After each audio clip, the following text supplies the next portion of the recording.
മഴ പിടിച്ചിട്ട് കണ്ട് കഴിഞ്ഞാലേ ആ ചേട്ടന് ലീവ് ഉണ്ടെങ്കിലേ നമ്മ 4 പേരും വണ്ടി എടുത്തിട്ട് ഒറ്റ ഇറക്കം ഇറങ്ങും ട്ടാ. ഈ മഴക്കാറ് ലക്ഷ്യാക്കിയിട്ടാണ് പോലെ ചില സമയത്ത് മഴ കിട്ടും. അങ്ങനെ ചെറുതായിട്ടൊന്ന് മാറിയിട്ട് നമുക്കൊരു മഴ കിട്ടീന് ട്ടാ. മഴ എന്ന് പറയാനാവില്ല, വെറും ചാറ്റൽ മഴ. ഇപ്പൊ കുറച്ചായിട്ട് ഇവിടെ നല്ല മഴ കിട്ടിയോണ്ട് നമ്മ നേരെ പോന്നത് ഷൗക്കാ ഡാമിലേക്കാണ്. മഴയെല്ലാം പെയ്തതല്ലേ, ഡാമിലെല്ലാം കുറച്ച് വെള്ളം ഉണ്ടാവും, നല്ല ഒഴുകി വരുന്നുണ്ടാവും എന്നാ വിചാരിച്ചു കേട്ടാ. പക്ഷെ പ്രതീക്ഷയെല്ലാം മസ്താനത്തായി പോയി. ഒരു തുള്ളി വെള്ളം പോലും ഉണ്ടായിട്ടില്ല. വെള്ളം ഉണ്ടായിനെ, പക്ഷെ ഒഴുകി വരുന്ന വെള്ളം ഉണ്ടായിട്ടില്ല. പിള്ളേർ കളിക്കാൻ വേണ്ടിട്ടെല്ലാം പോകുന്ന സമയത്ത് ഈ ഒഴുകാത്ത ഇങ്ങനെ കെട്ടിക്കിടക്കുന്ന വെള്ളത്തിൽ കളിക്കാൻ ഇറങ്ങുന്ന അത്ര നല്ലതല്ല എന്ന് വിചാരിച്ചിട്ട് നമ്മൾ അങ്ങോട്ട് പോയിട്ടുണ്ടായില്ല കേട്ടാ. നമ്മ നേരെ ക്യാമ്പിങ്ങിന്റെ സൈഡിലേക്കാണ് പോയത്. ഇവിടെ എന്റെ മുമ്പ് വീഡിയോ കണ്ടവരിക്കെല്ലാം അറിയാം, ഞാൻ ഇടത്തേക്കെല്ലാം മുമ്പ് വന്നിട്ടുണ്ടായിനി, ലോങ് വീഡിയോ ആയിട്ടെല്ലാം ഇട്ടിട്ടുണ്ടായിനി. പക്ഷെ നമ്മ താഴ്ന്ന് നേരെ മുകളിലോട്ട് കയറി. ആടെ ഒരു ഡാം പാർക്കെല്ലാം ഉണ്ട് കേട്ടാ. കുട്ടികൾക്ക് അങ്ങനെ പ്ലേ ഏരിയ ഒന്നും അധികം ഒന്നുമില്ല, എന്നാലും മൗണ്ടെയിൻ വ്യൂ എല്ലാം ആസ്വദിച്ച് കുറച്ച് സീറ്റിംഗ് അറേഞ്ച്മെന്റ് എല്ലാം ഉണ്ട്, വാഷ്റൂം ഫെസിലിറ്റീസ് എല്ലാം ഉണ്ട്.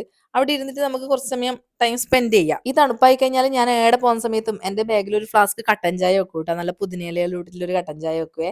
അങ്ങനെ നേരെ അവിടെ പോയി ഇരുന്ന് ഒരു കട്ടൻ ചായയെല്ലാം കുടിച്ചു. എന്നിട്ട് പോകുന്ന വഴിക്ക് ചേട്ടൻ സ്നാക്സ് മേടിച്ചിട്ടുണ്ടായിന്. അനുനി ആദ്യം സ്നാക്സ് എല്ലാം കഴിച്ച് കുറേ സമയം ആടി ഇരുന്നു. എനിക്ക് തോന്നുന്നു നല്ലോണം ലേറ്റ് ആയിന്. അവിടെ നിന്ന് ഇറങ്ങുമ്പോൾ ഒരു 9 മണി 9:30 എല്ലാം ആയിന്. ക്യാമ്പ് ചെയ്യാൻ വേണ്ടിട്ടെല്ലാം ആൾക്കാർ വരുന്നുണ്ട് കേട്ടോ. നമ്മ പിന്നെ അതിനൊന്നും പ്ലാൻ ചെയ്തിട്ടൊന്നല്ല പോയിന്. പിന്നെ രാത്രിയാവുമ്പോൾ മെല്ലെ നമ്മ വീട്ടിലേക്ക് വിട്ടു കേട്ടാ.